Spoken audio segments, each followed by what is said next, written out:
Meron tayo ditong dumating na package na i-unbox natin. Bali mga trophy to sa mga nasalihan nating online shows and groom your own competition. Yan. So dalawang box to, sabay sila dumating. Unbox natin. Tingnan natin yung itsura, yung quality ng pagkakagawa. Bali nga pala ito sa mga newbie dyan, mga hobby sa nagsisimula pa lang sa goldfish o sa rancho, kahit sa oranda. Meron tayong mga organizers. So, nag-organize ng mga ganitong competition. So online show to. And may mga grooming competition, grow out competition din. Maganda sumali kayo sa mga ganito kasi dito kayo matututo. Yan, tingnan natin ang itsura. Matagal na ako nagbe-breed, pero ngayon pa lang ako nagsa-start sumali sa mga competition. Usually kasi may mga in-house groomers tayo. Sila yung lumalaban or sumasali sa mga ganitong competition. Ito. Yun.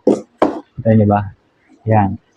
So ito, galing to sa Bacolod Goldfish Groomers Club. So nakakuha tayo ng 4th place para sa Rancho Groom Your Own competition. Yan. Ito. So thank you. Buksan natin yung isa.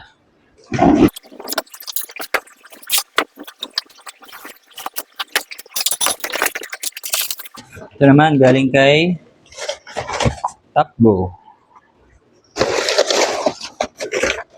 Yan, nakakuha tayo ng champion sa large category. Yun, thank you, bossing.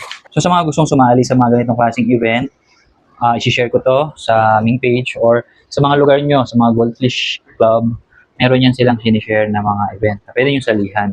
So kagaya nito sa amin, meron kaming upcoming na grow out competition. PM nyo lang si Ad Sonido o si Rancho Boy. Siya yung organizer. Lapit ang kicking date.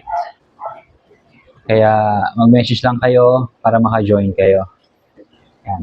Again, maganda sumali sa ganitong mga event. Maraming kayo matututunan. At pwede kayo magtanong sa mga kapwa nyo. Hobbyist. So yun lang. Pinakita ko lang sa inyo yung ating dumating na trophy. And maraming salamat. Happy fish keeping.